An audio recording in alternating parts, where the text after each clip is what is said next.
debate you will be seeing for at least a few months. Between the candidates Joanne Pomodoro and Adrian Madaro for state representative in East Boston. Voting is 1 week from today, and before we bring the candidates out here, I just want to extend a few thank yous. I want to extend a thank you to all of you for coming here. Your civic duty is greatly appreciated. I want to thank Paul Rogers for agreeing to videotape this. So our audience is going to be a lot bigger, just virtual. And I would especially like to thank our two candidates for giving their endless time and devotion to running and raising awareness of the issues they feel are important for East Boston. And lastly, I want to thank Mr. Patrick Morris and his debate class at East Boston High School. They have worked tirelessly to research positions, research community issues, and bring together these forums for you to help your state representative candidates express themselves to you in the best way possible and help you get the best answers for next week when you go to the ballot. They have worked absolutely tirelessly. It's been part of their class. It's been, you know, they've done work outside of their class, and their devotion is, you know, unending. So if I can ask for a round of applause for all of our student moderators, all of our student workers. And so further ado, I would like to introduce the teacher of the East Boston High School debate class, Mr. Patrick Morris. Good evening, and thank you all for coming out tonight. Our students were thrown this surprise at the first day of their class because we're a semesterized course. So at the end of January, they walked in and I started telling them about all of the things that they would be doing right away. So we were researching local issues, and they came up with all of the questions themselves, and they're running the entire show tonight, and I'm very proud of their work. Our moderators tonight are going to give you the ground rules of how things are going to work tonight. So we have Stacy Bermudez and Amanda DiDonato.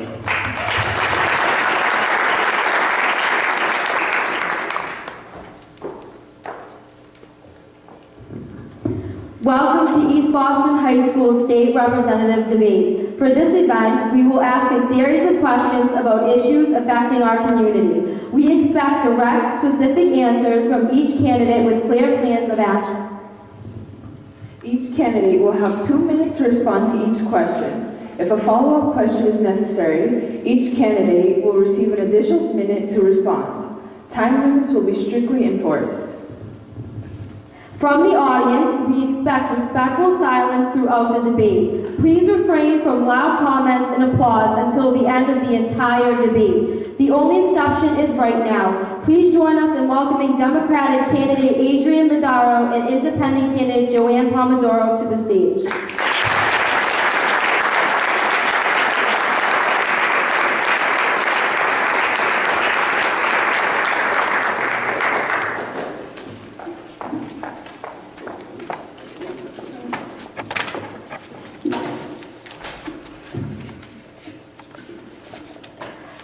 Before you give your opening speeches, we would like to begin on a positive note. What is one thing that you admire in your opponent? Candidate Pomodoro.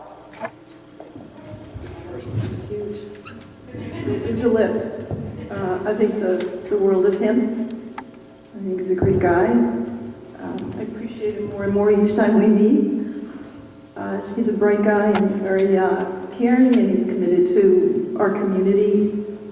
Family is the most important thing, I think, and that's what I like most about him. Thank you. I'm getting emotional. The thing I most admire, well, there's a couple things actually that I admire about Joanne. First of all, the fact that she's a social worker. That is a very tough job. When my dad first immigrated here from Italy, that was one of the first jobs he took. And it's very difficult to work in that field, but the impact is extremely positive on the folks that you work with, and those folks are surely lucky to have you. So that's one thing I really respect about Joanne. But then the other thing, which is something I found out during this campaign, is that Joanne is actually an eight-time world racquetball champion, which that is impressive. And if this election was to be determined by racquetball, I can tell you who would win right off the bat. Thank you. Yes, thanks. At this time, we would like to offer each candidate 2 minutes to represent their opening speech. Candidate Pomodoro. My name is Joanne Pomodoro. I have lived in East Boston for 62 years. My family raised us here. I have family here. That's my committee back there. That's what I have. Some friends here. I grew up in East Boston. I went to school in East Boston. I went to school in the North End. I went to college at Northeastern. I went to graduate school at Boston University School of Social Work, and I went to school at the age of 45. Currently, I work at Mass General, and I work with all types of behavior issues and all diverse populations. I help people that are underserved and are in the most need. I love my work, I love what I do, and I love my family. I'm committed to running for this job because of a lot of reasons. I think I bring a lot to the table, to the position as a social worker. I think I know what people need. I think I know where to get it, the services and resources, and I want to work hard because I do every day. So thank you for coming. I appreciate everyone coming out today, and I'll give this to my buddy here. First of all, I'd like to thank the students in the debate program and Patrick here. I think it's wonderful that you're getting young folks in our community engaged in the elections here. Really a great thing. I'd like to thank Joanne for being here, and most importantly, I'd like to thank the audience for coming out tonight and hearing us speak. Again, my name is Adrian Madaro, and I am born and raised a block down the street on White Street, proud resident of Eagle Hill. My mom, Deborah Cave, who's here tonight, is born and raised in Jeffreys Point, and my dad is an immigrant from Italy, making me a first-generation American.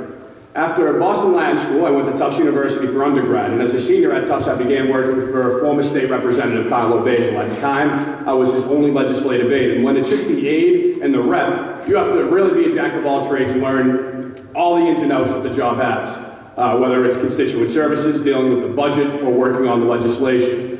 While working for Rep. Basil, as his role grew, I became his chief of staff, a role I held for the past 4.5 years. And during that time, I went back to Tufts University and got my master's degree in public policy and urban planning.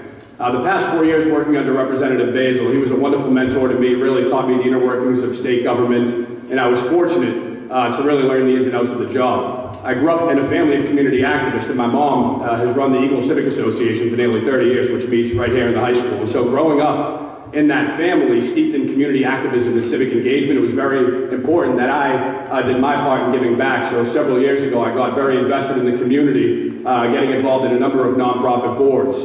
I really look forward to sharing my vision with you tonight. I'm running out of time, so I got to cut this off quick, but thank you for being here, and we'll go to the first question.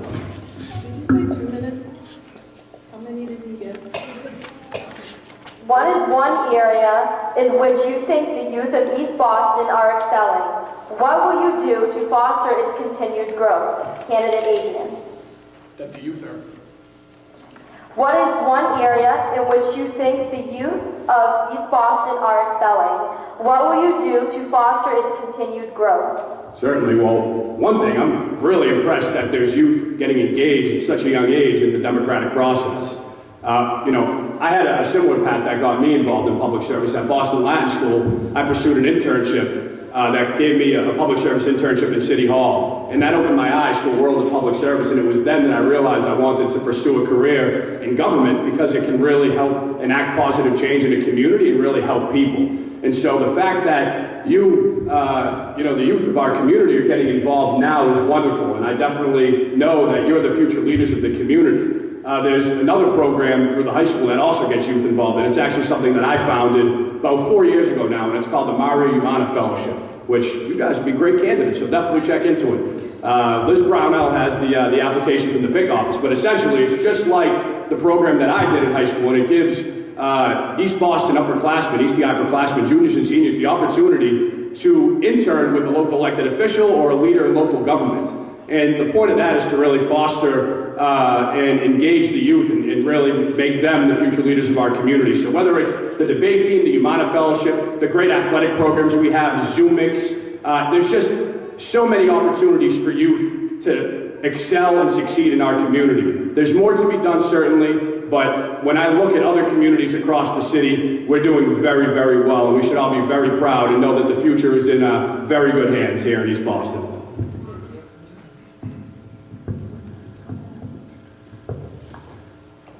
I'm really impressed with, first of all, this high school.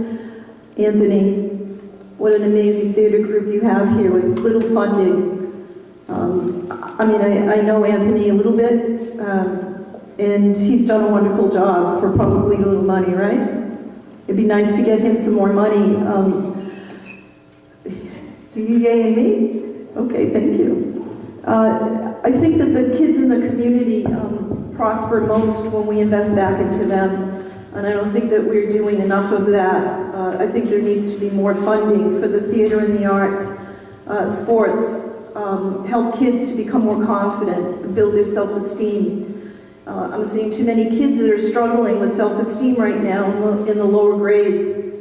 That's becoming peer pressure. A lot of it is becoming performance with test taking. And I'm concerned about it because I've never seen so many cases of depression, anxiety, and trauma in kids before than I am seeing now in our office. The concern I have is that kids aren't being kids. And I'd like to see that back into the community. The way you can do that is through funding. I think the way to do that is through interest, and the way it is volunteerism. We're getting away from volunteerism. That doesn't cost anything to invest back into our community. And volunteerism, I think, is a great way to do that. Get involved, help kids, we help each other. That's what a community is all about, helping each other. And that's what I would like to see more of. So more programming, more funding. There's lots of grants, so many grants that go without being awarded every year. And that just takes hard work and research.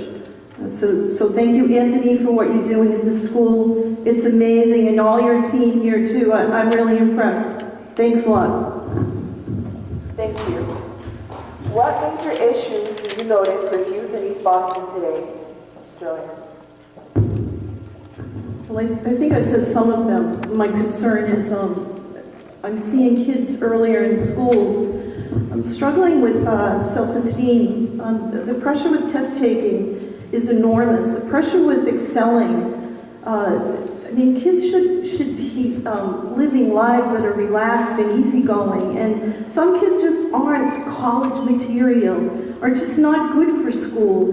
How do we bring that back to them so that they just feel good about themselves? One of the concerns I have is the kids are getting involved in, diets. I'm seeing eating disorders starting at first grade. This shouldn't be. I'm worried about drugs. I'm worried about drinking. I'm worried about kids that are not using their time in mindful ways. And I think a lot has to do with how we invest back in them. So my concern is the increase in drug addiction, alcohol, and I think, again, if we bring a community together and have sports, arts, theater, I think that's how we invest back into the kids of our youth. We need them. A couple things that we could do better off the bat. Well, first of all, our community has a lot of great sports programs. We have Zoom Mix, but we do lack a couple things. Other than what Anthony does here at the high school, there is no community theater program. There's one that is kind of in its inception right now, but it needs a lot of funding, it needs space, and it hasn't become a reality yet. I think we should be giving youth every opportunity, right? There's multiple intelligences, and so if one kid really wants to pursue theater, I have a couple little cousins who are pursuing theater. They go to Charlestown to do that. That to me is unacceptable. They should be able to do it right here in their backyard. And it's the same with arts programs. I think that we should be making sure that there are partnerships between Harbor Arts down at the shipyard and the APR program here to get kids engaged and invested in their community so that they have things and they can pursue what they want to pursue and really succeed at that. But another thing we sorely, sorely lack is vocational schooling here, vocational training. Now, when my mom was a student at Eastie High, they did offer a vocational track. Those, through budget cuts, those years are long gone. And so at this point, we're giving kids, one option, go to college or drop out, right? And that is unacceptable to me, because we should be giving youth in our community every opportunity to succeed and thrive. And that means understanding that college isn't the path for everyone, and providing kids with the option to pursue a vocational track can provide them with hard skills that they need to pursue a real career right when they get out of school. And those are good jobs. The world is always going to need plumbers, electricians, HVAC, carpenters, what have you. We should be making sure that kids in East Boston have that opportunity, not sending them to Lynn Tech, not sending them to Madison Park across the tunnel, right here in our own community. What are the causes of violence in East Boston? Joanne? First of all, I want to thank Adrian for endorsing my vocational school. I mean, I agree with Adrian too that we need one, and I think East Boston maybe could have a vocational school in here. What do I think is causing violence? Yes. A number of issues. I think peer pressure. Are we talking about kids or adults or everything? What are the causes of violence in East Boston? In general. In general. Well, I mean, I think that it's some of the violence that we're talking about from a younger age. I think that is that's has to do with kids that are. I have to say that it's the way they're raised. Violence is not acceptable. I think that there are lots of programs for conflict resolution. There's a conflict resolution program in Cambridge that could easily be brought into the schools. I just think kids don't know how to compete with each other. I think that's another thing, is that they're jealous of each other, or they don't know how to compete. And I think that one of the things that we can do is conflict resolution in the schools, and I think some schools have that. As far as the bigger picture, I think we need more police in our area. We don't have enough. I don't know when the last time, I was talking to one of the sergeants the other day. I don't know when the last time that they had new addition to the force. They don't have enough cars, they don't have enough police. We need more police in our area. With the increase in the building of our the developments, more people are coming in here. So as more people, it's more per capita, we need more police. So that's what I would like to see more of. I'm sure you guys would too, huh? First of all, I'd like to commend District 7. When I was growing up, East Boston was not one of the safest neighborhoods in the city, and today we're the third safest neighborhood, I believe, behind communities like West Roxbury, which is very suburban, and Charlestown, which is 1 square mile. So they do a dynamite job, and we should all be very thankful for the sacrifices and the commitment of our local police. I really think that the question was, where does the violence come from? Am I correct with that? Yes. Okay, so I really think it stems from a couple of things. Lack of opportunities for youth to get engaged, perhaps poverty, but most importantly, drugs in our community. And I know working with the folks at District 7 the past 4 years when I was Rep. Basil's Chief of Staff, we saw a pattern. Much of the violence that occurs in our community is gang violence between youngsters from Chelsea and youngsters from East Boston, who idolize the older folks in the neighborhood who are drug dealers. They want to be like them, they get involved in the game, and they end up going down the wrong path. They end up fighting, shooting, and we need to do a better job at engaging that population and making sure that there are opportunities for those kids to get involved in their community, to become invested in their community, and to make sure that they have pride in their community, because only then can we decrease that violence and make sure that we have a healthy and vibrant community where all folks can succeed. And whether that's employment opportunities in the summer or after school opportunities, Nicole De Silva, the administrative coordinator at the Parish Street Community Center, is doing a real top-notch job trying to engage the youth, particularly in the Maverick Landing area. But we need to support programs like that, increase funding for programs like that, to make sure that all youth are having great opportunities to succeed. Thank you. How will you work to decrease gang activity in East Boston, Adrian? Just like I was saying, it's all about providing them opportunities to do things other than getting involved in gangs and getting involved in that life. It can be increasing athletic programs. For example, the past couple of years, we've worked in concert with the local police to support a basketball tournament that occurs down at Maverick Landing, where all those youth get engaged and they're doing something productive. And another example is the District 7 soccer tournament, which we've been doing now for 4 or 5 years, where the police serve as the referees, and there's almost 450 local youth that play soccer. The police are the referees at the end, the police scrimmage, the older kids. Those type of activities build real positive bonds and strong relationships between youth in our community and our local police force. And it's important that we do things like this, because when youth in our community see a crime or witness to a crime, they should feel comfortable approaching their police. And it's by programs like that that will reduce violence, that will build those strong relationships with our local police, and that will ultimately make us a safer community.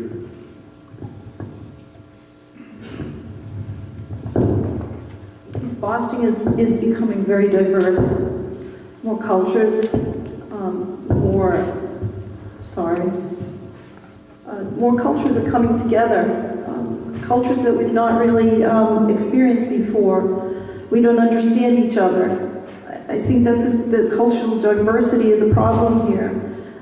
We don't have a lot of understanding for each other. I think before we leap to judgment or prejudice, we need to start to embrace each other. I think one of the things I talk to some of the kids I work with is start to think about a random act of consideration, or just being more understanding of each other. Differences oftentimes cause hatred, cause a lot of violence in the community, and I think that bringing a cultural diversity, bringing it together, we don't have a community center here that does that. For the arts, for the theater, when you have cultural diversity, bringing them together for a common bond, that's what it's about. We don't have that as much. We're pocketed in different sections of town. You know, we have all these different pockets of communities, and we have to come together. We don't have a central location to do that. I'd like to see that done through the schools, through the communities, through more money in our communities with children and kids, get them to start to accept each other more than find differences.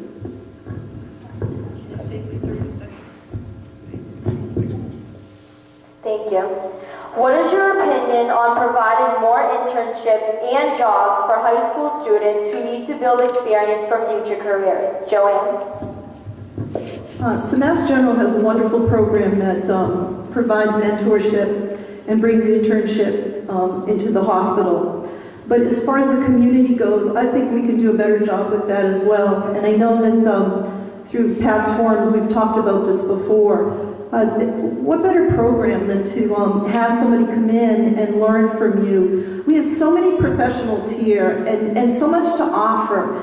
And it goes back and forth. Again, it's volunteerism. If we offer that as a professional, someone comes in and learns about my job, I wouldn't mind having that happen. We don't have a database to do that. We don't have a collective connection that we can do that.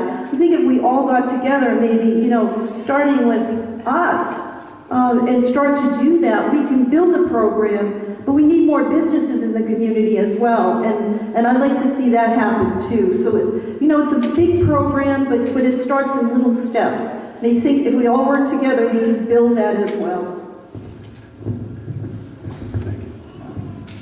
I'm a big fan of increasing youth employment opportunities. That's exactly why 4 years ago I founded the Myra Humana Fellowship here at the high school, to do just that. I touched on it briefly, but to give more detail, so every year we get 2 kids from this high school, have them go through an application process, get letters of recommendation, write an essay, and it's always a very competitive process. And what we do is we plug them in. Last summer we had one young man interning with Captain Kelly McCormick and the rest of the folks down at District 7, and the other gentleman worked for Tom Tassinari and the judge at the courthouse. The second component of that program is that there's a speaker series where these youth meet 2-on-1 with each elected official, with the head of the police, with the judge, with all these movers and shakers in the community, and they learn how those movers and shakers got from high school students to where they are today, and that's very eye-opening and empowering, and it's exactly the opportunity that was afforded to me when I was in high school at Boston Latin School, and that's why it was so important for me to provide the same opportunity for youth here. We need to do a better job at getting funding for youth summer jobs. That is one of the most critical resources, because I know I was fortunate enough to have summer jobs through the mayor's hotline. And I was still getting into a little mischief when I was a teen. So the fact that, I mean, I can only imagine if I wasn't employed during the summer, what I would have been doing. However, last summer, a great example, I got calls from 5 different families while working for Rep. Basil who tried the mayor's hotline, tried the youth fund, the Boston PIC office, and they couldn't get anywhere. So we clearly need more funding at the state level, because getting youth employed, whether it's during the school year or particularly in the summer, is critical to making them productive members of society, learning how to save their, operate a bank account, and really be getting engaged in the community and be safe and thrive. Thank you. What is your plan to decrease unemployment rates?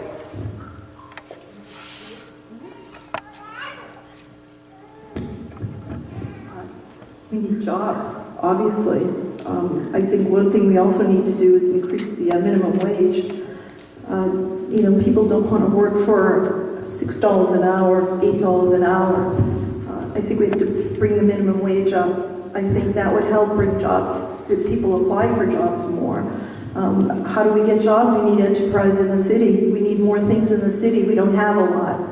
We're building restaurants and things like that, but we need something bigger, something more. I'd love to see a shopping mall over at Suffolk Downs, not that anyone else would, but that's what I'd love to see. I'd like to see that area built up more. Progress, commerce, that's the only way we can do it. And I think we can invest in that. We just have to encourage business into our city. And we're growing, we're a diverse neighborhood, and we have more and more people coming in here. It'd be great to see more businesses, attract more businesses into this area. I think we all agree on that. That's what I would do, is bring more businesses into our area and encourage them to come into East Boston.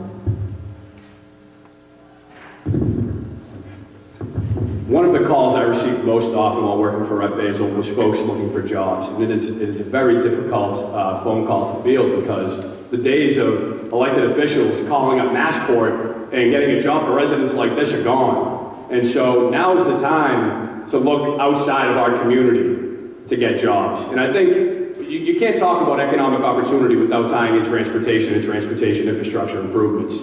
It's not until we have, for example, a red-blue connector, or when we have a silver line that actually stops at the Blue Line Airport Station, that residents in East Boston will have access to jobs in the innovation sectors of Cambridge, in the innovation sectors in the Seaport down in South Boston. Those are actually the 2 largest job growth sectors in the state right now, and East Boston residents have no access to them. The Seaport relies on our airport doing well for them to thrive. So it only makes sense to me that our residents deserve a crack at those jobs. The jobs are there, but right now our residents can't get there. It also, bringing it back to East Boston, it's about making sure that our waterfront development moves forward in a way that those construction jobs are prioritized for East Boston residents, that the permanent jobs in the service industries, whether they be hotel, restaurants, bars, that those are prioritized for East Boston residents. And the same goes for Suffolk Downs. Whatever goes there, in my opinion, that should be a transparent, inclusive process where stakeholders across the community have a seat at the table, because we should be, as a community, determining what goes there, because it's just such a game-changing development, no pun intended. But the fact is, those jobs should be prioritized for East Boston residents as well. And those are the battles that we have to have, and oftentimes the developers don't want to prioritize jobs for the local community, and that's constantly a battle that we have to forge at the State House, but that's something I'm committed to doing. What career training opportunities will you work to create for older residents of East Boston? Adrian? When I mentioned my vocational program, and this is something that I talked about in the primary, I don't think they should just be open to youth in our community. The vocational track should also be open to folks who are chronically underemployed or unemployed in our community. When I was door knocking back in January, there was a gentleman I ran into on Bremen Street. He is a graphic designer. He had been in the field for 30 years. He's been laid off the past 2 years because the field has changed. When he learned graphic design, it was on a pad and paper, and he sketched out by hand. Today, it's all electronic and computerized. And when I mentioned to him my idea about giving adults in our community access to job training to find different career paths and to get back into the workforce, he lit up, because this is exactly the type of thing he's looking for. It doesn't necessarily need to rely on state funding. I think we can partner with the institutions around us, whether it's Massport, whether it's the unions that exist in our city. or whether it's the top-notch healthcare and hospital systems that we have here in Boston. We need to create pathways for folks to get jobs in our community, whether it's youth, whether it's adults, and vocational training is one great way to start.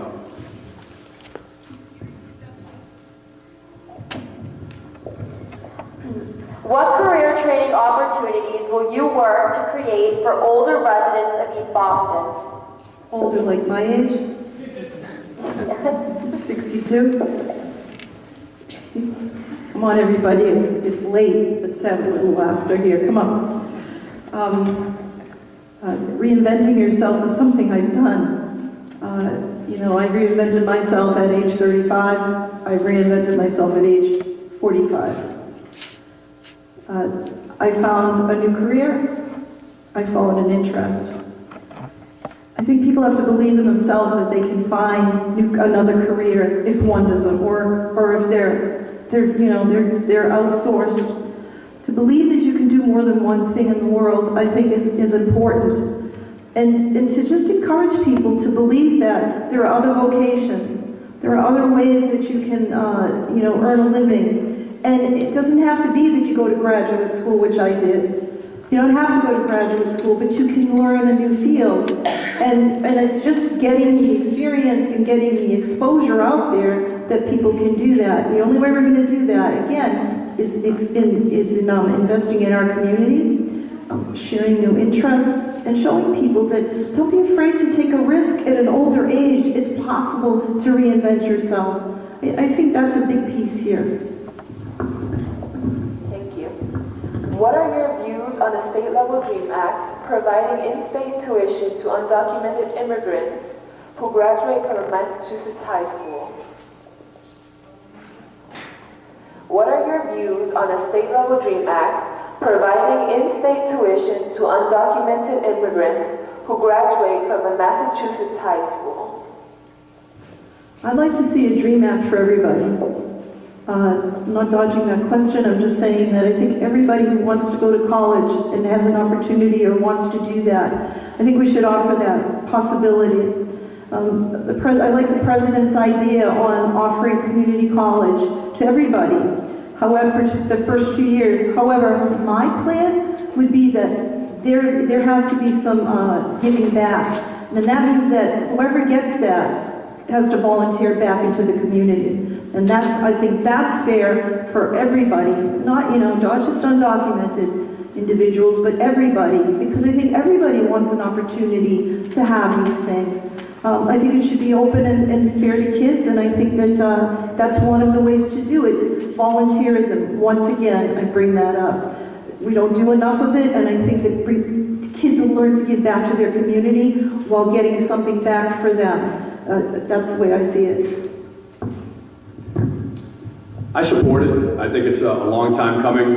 I support it on a few levels. First of all, I don't think we should ever be punishing the children for a decision their parents made. If the parents decided to immigrate and their kids went through our school system here, they should have every right to attend college and become productive members of society. Because ultimately, I know when my father immigrated, when my mother's family immigrated from Italy, they want to be integrated into society. They want to work, they want to be productive, they want to raise their families, and they want to succeed. And in order to do that, we have to give all kids the same opportunities.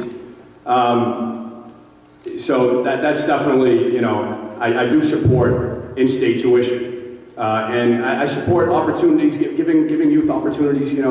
We should have a level playing field for youth in our community. And that's something very important. And you asked a few questions earlier about how we get youth engaged in youth employment and reducing violence. Well, it starts with things like this, and it's leveling the playing field and making sure that all youth have the opportunity to succeed here in East Boston and beyond. Thank you.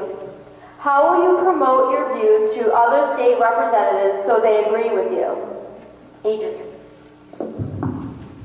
I'm in a fortunate position where I've worked in the building for the past 4.5 years, and I've forged very strong relationships with a number of state legislators, particularly in the Boston delegation. And, these are just average men and women who happen to be elected, and you just have a frank conversation with them.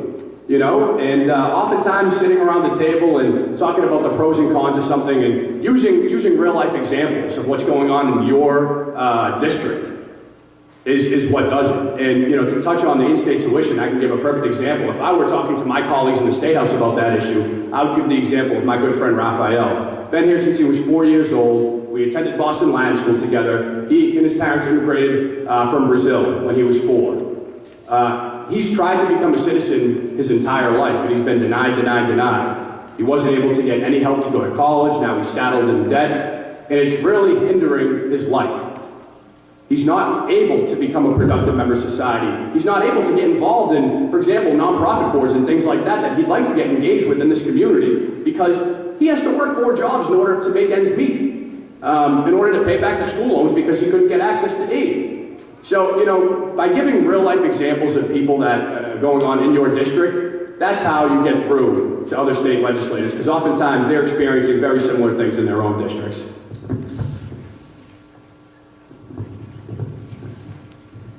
How would I get through to other people in the State House? Yes? Yes. Well, I mean, I think I'm personable. I think I'm pretty funny myself. It's the only people laughing in my family. Communication. I just went to an event at State House. I told Adrian I went to pick out my office there today. And I went to this reception for Mary Lou Suiters. Anyone know who she is? Okay. Well, she's the new executive of Health and Human Resources, Health and Human Services. She's a social worker. She has that job. And when the governor was announcing her, he said that it's the ability to solve complex problems on a daily basis. Social workers fit in government because they know how to handle conflict, they engage in the environment, and they know how to help the most vulnerable. I think that covers it. Thank you. Thank you. What specific areas of need do you see in our veteran communities? Joanne. Definitely homelessness. That's one. But I also think of medical services. I understand this is something that I'm involved in at Mass General with the home-based program. No veteran should wait in line for any services. There just should not be that way. My nephew's a Marine. We have veterans here, and I want to thank you all who have served and are serving. I just salute you and thank you for your dedication to our freedoms. No veteran should wait in line for any services. Unfortunately, they are. Mental health, there's a service called Give an Hour that's free to all veterans and their families. And now they've expanded that Give an Hour to everybody. So if you have anyone that knows or you know anyone that's a veteran, please ask me. I will give you the resource for that. They should be funded for all of their care. The veterans' hospitals are under scrutiny right now. Brockton is in particular had some issues with some veterans that had to wait. We need to do a better job of that, and I know that Carlo Basil, the previous state rep, and Adrian probably worked on that. I know they did. It's very important, and I salute them, and I would continue to do that as well.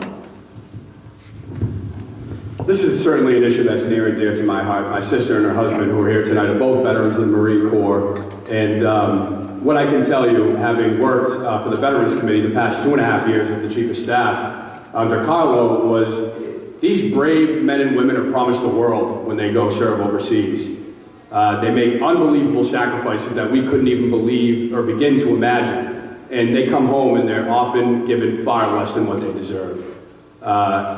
It's just absolutely unacceptable. I'm proud of the fact that I was involved in researching, drafting, and successfully passing the Valor Act II, which was the most comprehensive piece of veterans legislation this state has ever seen. And in fact, that piece of legislation ensures that Massachusetts remains #1 in the country in veteran services, benefits, and resources, which is something we can all be very proud of. However, we're clearly not all the way there yet. There's still veterans who are in need of housing modifications, who are wounded in battle. There are veterans who have trouble getting access to medical benefits or access to education. And most importantly, something Joanne alluded to, is veteran homelessness, which is something that really, really bothers me. Homelessness in general bothers me, but the fact that we have a population of veterans, not only in Massachusetts, but here in the city of Boston, we have a relatively high number of veterans who are homeless. That is absolutely unacceptable. And it is a challenging issue because it doesn't just take getting the person housing. It often takes a comprehensive, holistic set of resources and services, whether it's mental health, substance abuse, etc. But we need to fix that. There shouldn't be any veteran who's homeless here in the state. Thank you. Why do you think that women comprise over 51% of the population of Massachusetts, but only 25% of the Massachusetts legislature?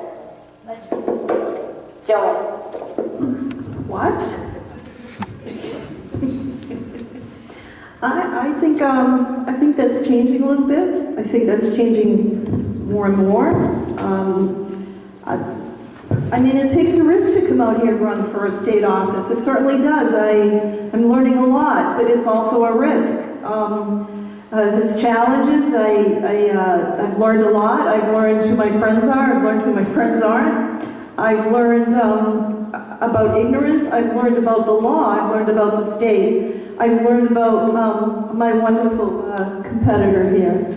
I've learned how to apply, how to compete on a different level. And I think women, just in general, have not really been trained to be competitive. I think we're supposed to be nice, quiet, unassuming women. I think that's changing a lot. I think empowerment for women is important. And Jesus, I hope I can make the change with winning this election. That'd be a good start, wouldn't it?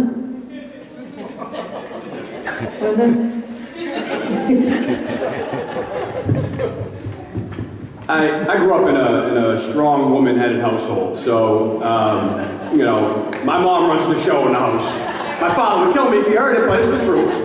Thankfully, he's not here tonight. But the reality is, there do need to be more women, not only in politics, but in government in general. Having worked in the State House for 4 years, it's certainly a male-dominated domain, and probably not for the best. Women bring a whole different perspective to things, and we deserve that perspective. The people deserve that perspective. But the issues are far greater than women in politics. I mean, we still have women who don't get paid the same amount to work the same job that a man does. That is ridiculous. It's 2015. Why aren't women paid the same amount? I mean, there's a whole host of issues that we need to really tackle, but certainly getting women more involved, engaged, and active in the political sphere would be a positive for our Commonwealth. Thank you. How can we get more young women interested in public services? Joanne. Oh, listen, I'm a social worker. We don't get paid a lot. It's not about getting paid, it's about giving back.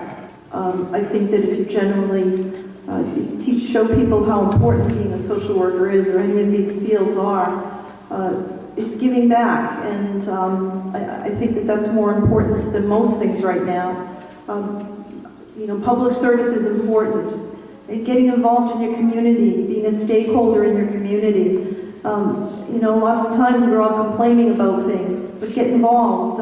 That's why I'm involved.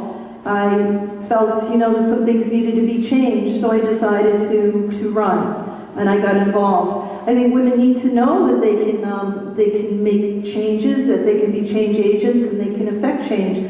Just finding a voice, making it stronger, believing in convictions and what you want. That's all that matters, is having the confidence and the conviction to believe what you want and what you believe in your community. And not being afraid to fail. That's the biggest piece here, is not being afraid to fail, fall on your face, pick yourself up, and keep going. Don't be afraid of that. Anyone in here, all you women, don't be afraid to fail. Right? The marathon, I didn't finish the marathon last year, but I did raise over $11,000 for our Mass General emergency response team. One of my buddies is out there now. So I didn't finish that race, but I learned a lot just from entering the marathon, and the camaraderie, the teamwork. It's just an investment back in other people, and you invest in something else bigger than you, and you'll grow from that. So that's the value, and that's worth anything more than getting something back from that. That's enough. I would love to get the young women in our community engaged in politics. And when I founded the Imana Fellowship 4 years ago, my hope was that there would be young women to apply. 4 years later, I have not had one young woman apply for the fellowship. Maybe one of you will be the first. But the fact is, we need programs like the Imana Fellowship in order to get young women engaged. And it has to start young. It's very difficult once folks have a family or what have you, and they're already down the path of their career. But getting them engaged young by doing things like participating in or moderating this debate or doing the Imana Fellowship, that's what we need to do, because women have just as every much right to get involved in politics and to enact positive change in their community as a man. To me, it's not a gender issue. If you're smart, if you're driven, if you have the right values, you deserve a shot. So please, spread the word to your classmates, particularly the young women. Have them apply to the Imana Fellowship. There'll be spots for them.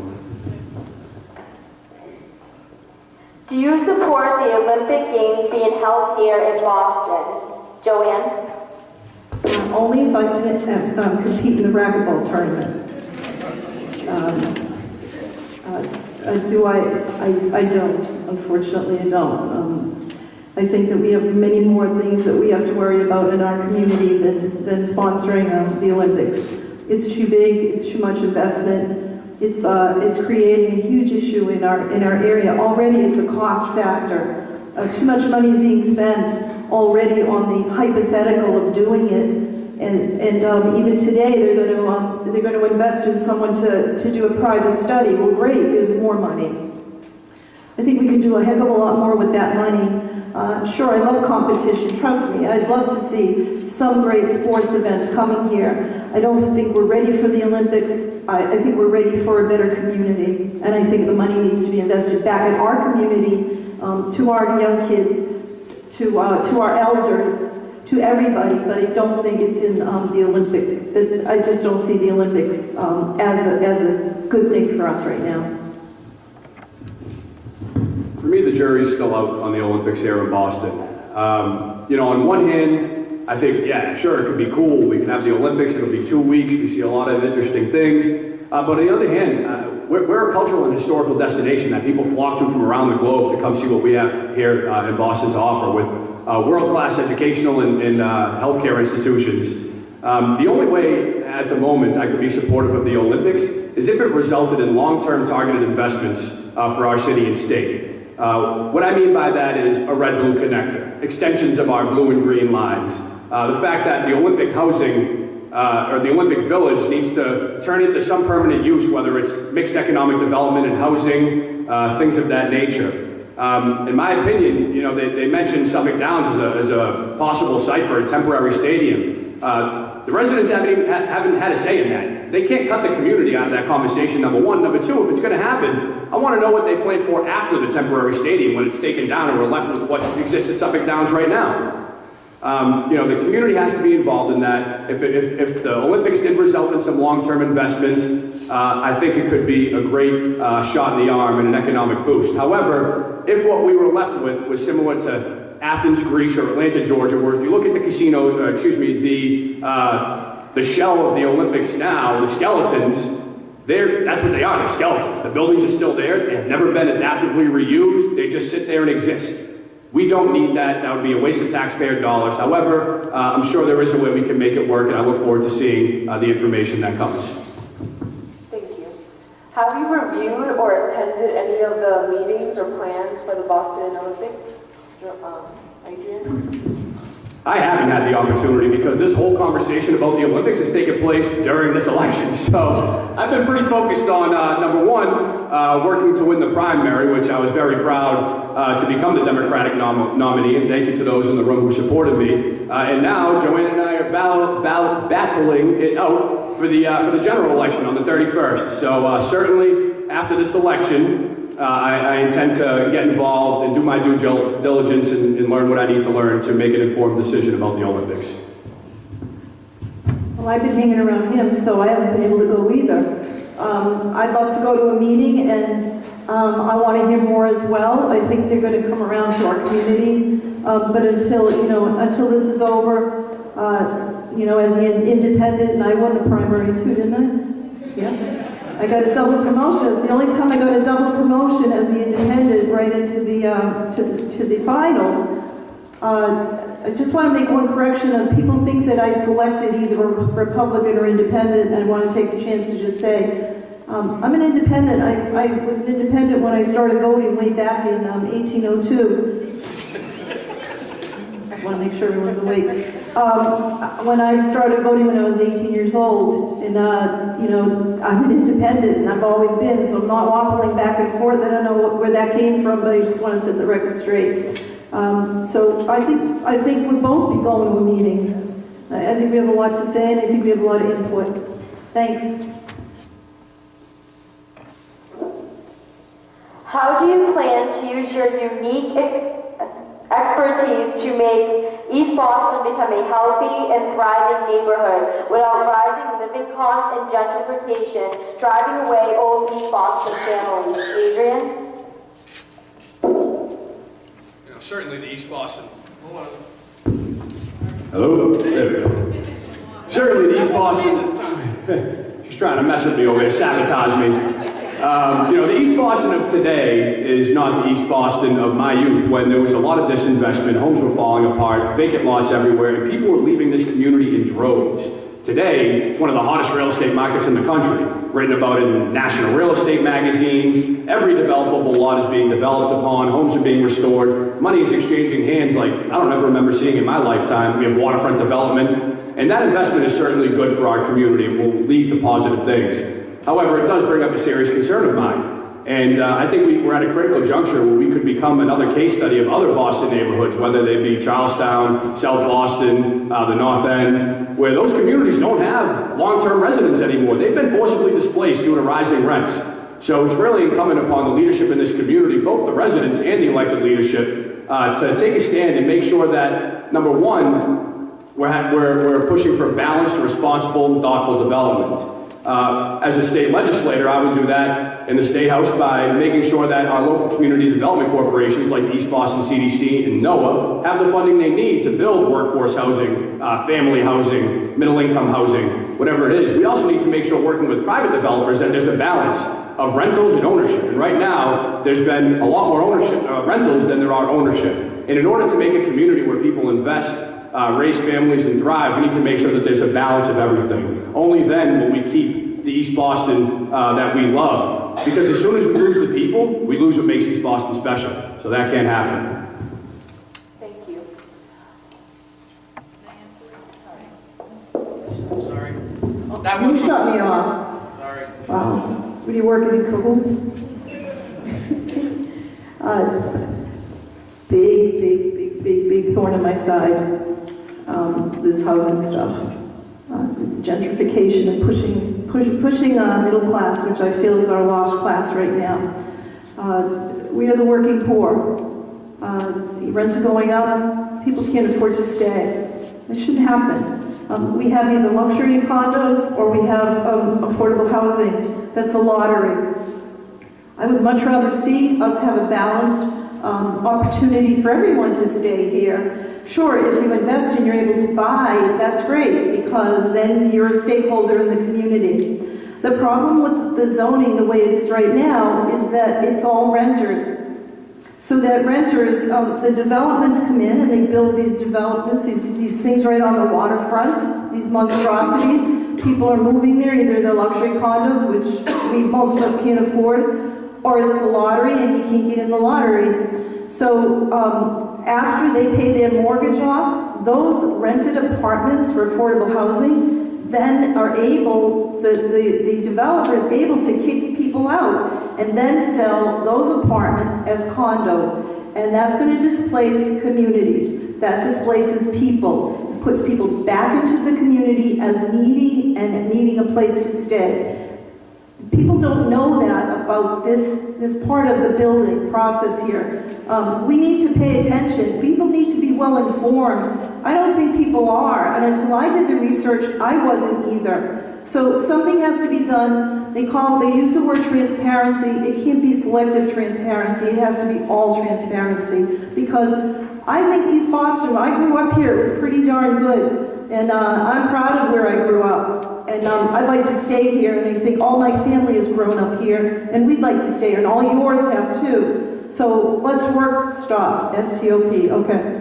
I'd like to work on that and have the transparency clear, because if you want to know why we're getting pushed out, Excuse me, we're running low on time. if you want to know why we're getting pushed out, see me.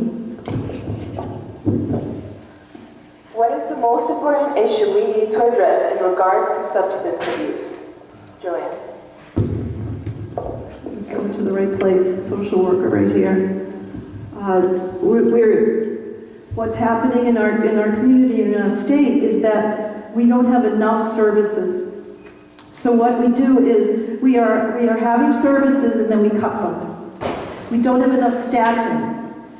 Staffing, services, community liaisons.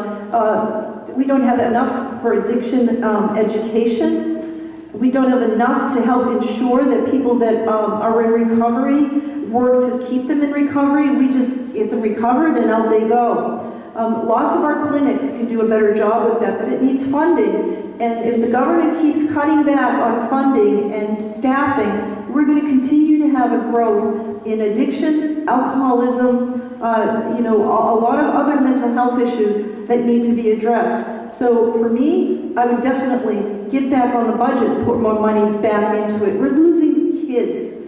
Last week I was at a drug and alcohol a meeting down at the one of the senior centers, and we got message that someone was ODing. It shouldn't happen. We're losing our kids to suicide, to drugs, to alcohol. I'd like to see a better opportunity for them, and I think we need more funding. I just do, and I know we can get it because the new social worker for health and human services said she would do that today. So that's a good investment back to us. There's a few things that I would prioritize in order to tackle this epidemic. Number one, it's getting to the youth early in school. I speak to administrators at the Humana Barnes Middle School. There's kids in the 4th grade using drugs.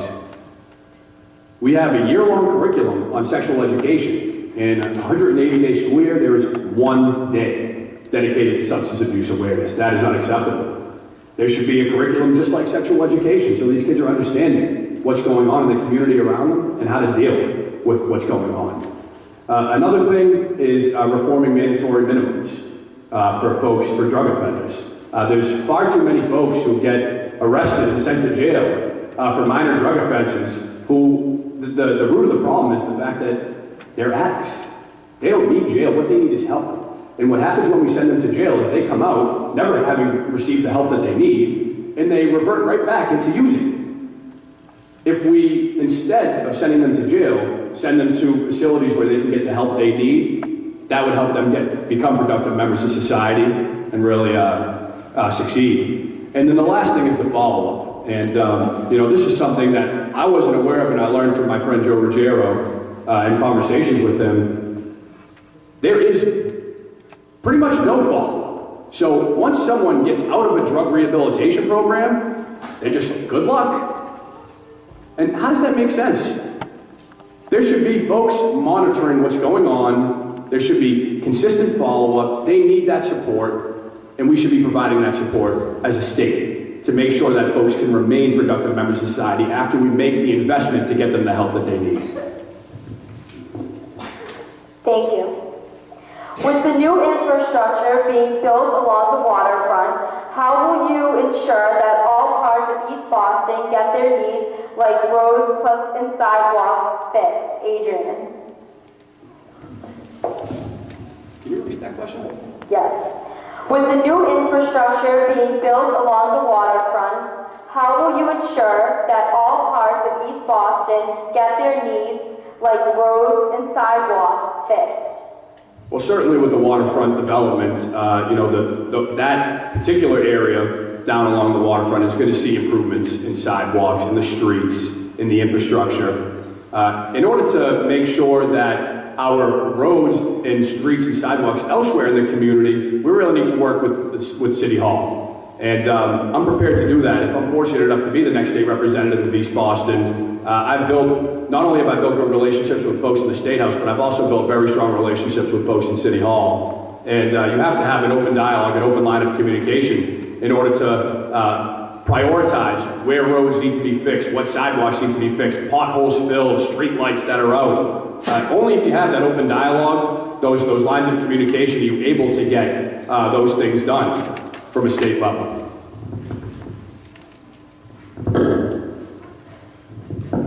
With all the development that's coming into our area, I think that they have to also invest in our area because they're using our roads. Our roads are getting used up. We have more cars. We have more people using everything in our area. If you develop something here, you're not just responsible for the area where you're building, but the community itself.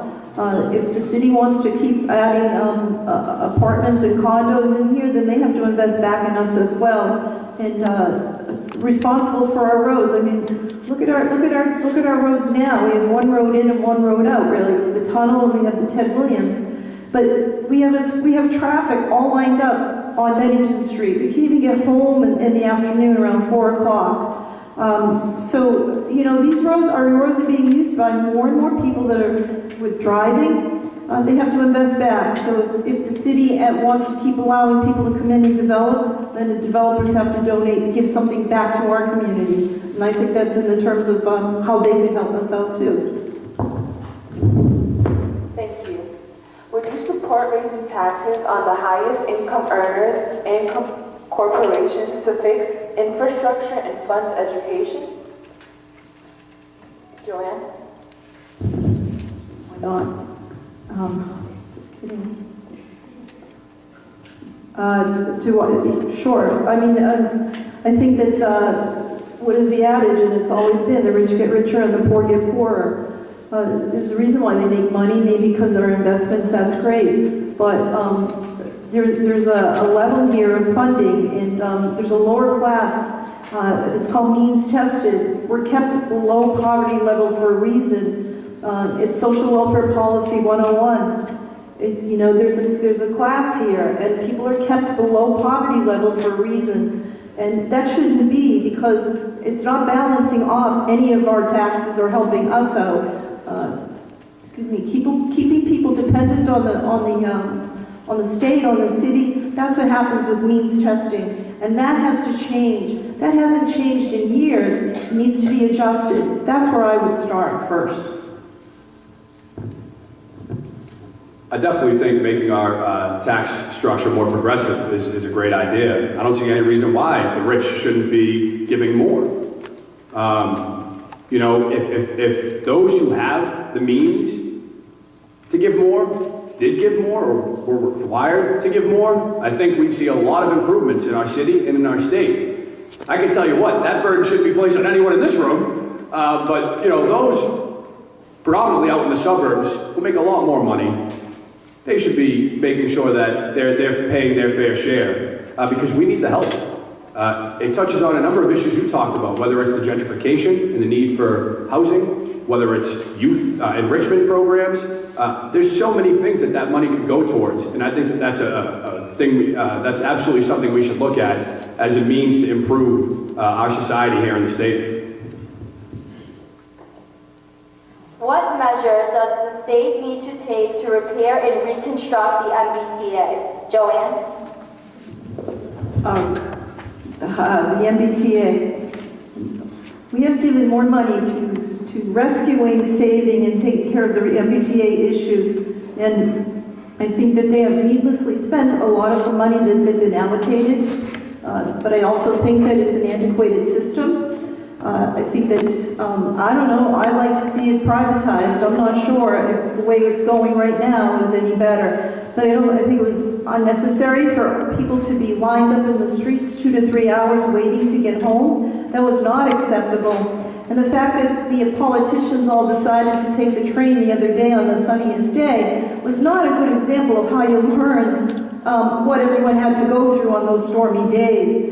So I think that, I don't think we need to rescue, I don't think we should rescue the MBTA anymore. I think they should be audited and scrutiny right there, because I think there's wasted spending and abuse in the way they spend. Their pension reform, for sure, especially with the MBTA. So I think it's not an easy question to answer, but I don't think they deserve any more, they shouldn't get any more funding until there's accountability. Boston is a city of firsts, the first public school, the first public library, first police force, the first public transit system. Unfortunately, it doesn't seem like much investment has been made in that transit system since it was first created. The fact that folks could not get to work through our winters because the MBTA, which mind you, is in Boston and New England where we should expect to have harsh, cold, snowy winters, could not function, that is unconscionable to me. Many folks in our community work jobs in town where if they don't show up to work, they don't get paid, or worse, they could get fired. So the fact that we don't have a transit system that can adequately get our people in East Boston to those jobs across the harbor, that's unacceptable. Governor Baker and Speaker DeLeo have already said that there will be no new taxes and fees this year. So at this point, whoever the next state rep is, needs to work within the parameters of what's been laid out. So that means having frank conversations with members of House and Senate leadership and with the governor to see, fine, if there's not going to be taxes and fees, where can we reallocate resources? Where can we free up monies? Because one thing is certain, investment needs to be made in our transportation system. It should be up to par along with the best hospitals and best educational institutions we have. We should also have a top-notch transportation system. Thank you. Do you agree or disagree with Governor Baker's budget cuts to the MBTA? Please explain your opinion. Joanne.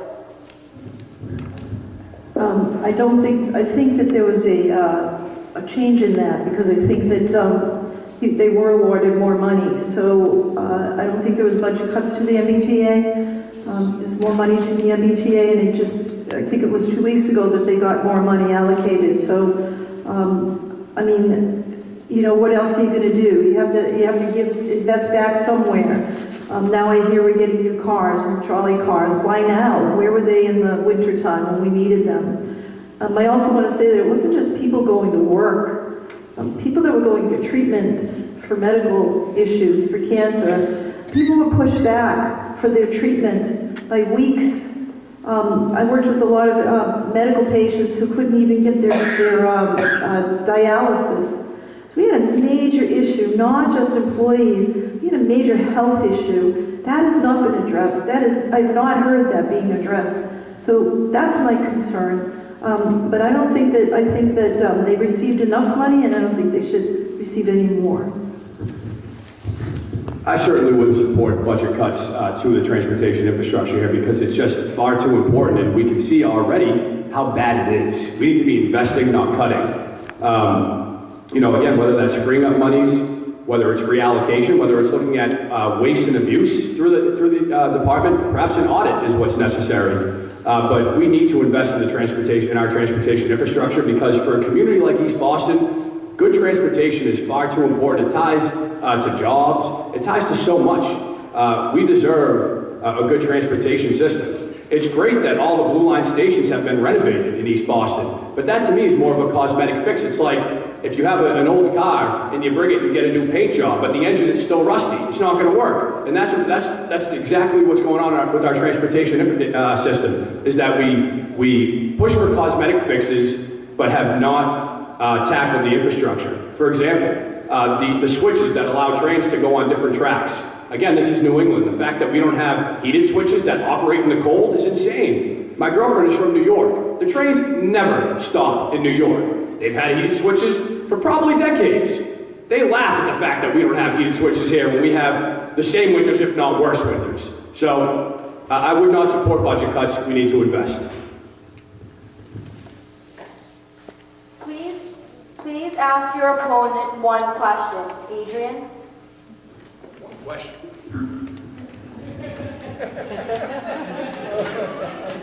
I'll bring it local to here in East Boston, something a little more light.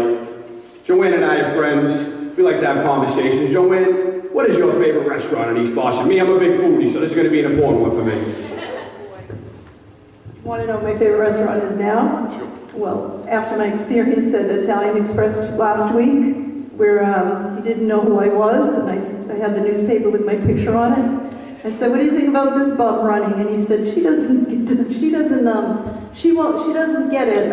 She doesn't have a snowball's chance in heck to win. I said, you're kidding, right? You know that's me. Oh, geez, I didn't know that was you. Oh, have a free dessert. Favorite restaurant? My house. Your house? Yeah. Want to come today? Yeah? Invite me over. All right, I got it. You want to ask him something now? You'll have tough competition with my mother. She's going to invite me after this is over, right? Who would win in a racquetball match, you or me?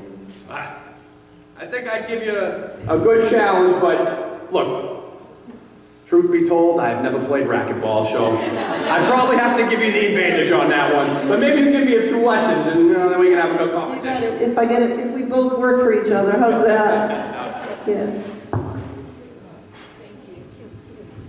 At this time, we would like to give each candidate 2 minutes for a closing speech. Joanne? I love our community. I want to thank everybody that's supported me, everyone that's helped challenge me to make me a better candidate. I want to thank Adrian for helping me out. I think we have appreciation for each other. This has not been easy. We both want what's good for our community, and I think we both share that. I think as a social worker, I bring a lot to the table. I'm 62 years old. I have a lot of experience in life. I have a lot of ups and downs. I have a lot of experience caring for elder parents. I know what that's like. I have a lot of experience just in our own family with illness and death and all of this stuff. I have experience as a social worker. I hear the problems every day. I work with people who are underserved every day, who need services. I can't say to them, sorry, let me see what I can do. I find them what they need. I help them, and I don't quit until I do. I take a lot of my work home with me. That's what I tirelessly do as a social worker, and that's what I would do as your candidate who would win this election. That's what I would bring to the job. I love this community no matter what happens. Whoever wins, I know that will do a great job. I want to thank everybody for coming, and I think I'm funny enough that I can bring a lot of humor to the State House too. Thanks for laughing. Thank you everybody, and I think I'm a good candidate. I think I'd be a great state rep. I have the tools, the brains, and the charisma to do so. And I'm not afraid to fail, and I'm not afraid to succeed. First of all, I want to commend Joanne for putting her name on the ballot. It is not an easy thing to do, to put your name on the ballot, to expose your life to criticism, and to really just, everything's out there in the public. And again, that's not easy, so congratulations, you've run a top-notch campaign. I couldn't be more honored and privileged to be sitting here in front of you as your Democratic nominee for state representative. On March 3rd, I was fortunate enough, through your support, to garner 42% of the vote in the 5-way primary. That's something I'm very, very proud of, but it wouldn't have been possible without the wonderful, wonderful folks in this community, so thank you for that. The past, for a kid born and raised in East Boston, I've had such an amazing experience the past four and a half years working for Rep. Basil, because it was my job day in and day out, and I was paid to do nothing but figure out ways to help residents in this community. Whether it was helping a senior who was born and raised here and raised his or her family here get housing in order to stay in this community, whether it was to help folks access jobs or unemployment services, whatever it was, there's a different issue every single day, but to be able to make a positive impact was something that it was an overwhelming experience for me, and it's something that made me very, very happy. I want to continue to build on that work. I want to continue to help people in this community. I really do want to be the first person East Boston residents think of calling when they need help. And that doesn't just necessarily mean constituent services, because you can enact a lot of positive change through legislation and policy initiatives up at the State House as well. This is a job I know well. I'm accessible and reachable, and this has just been a phenomenal experience. I humbly ask for your vote on March 31st so I can really make this dream complete by being your next state representative. Thank you. Thank you to the audience. Thank you, candidate Madaro, and thank you, candidate Pomodoro. Good night and best of luck to both candidates.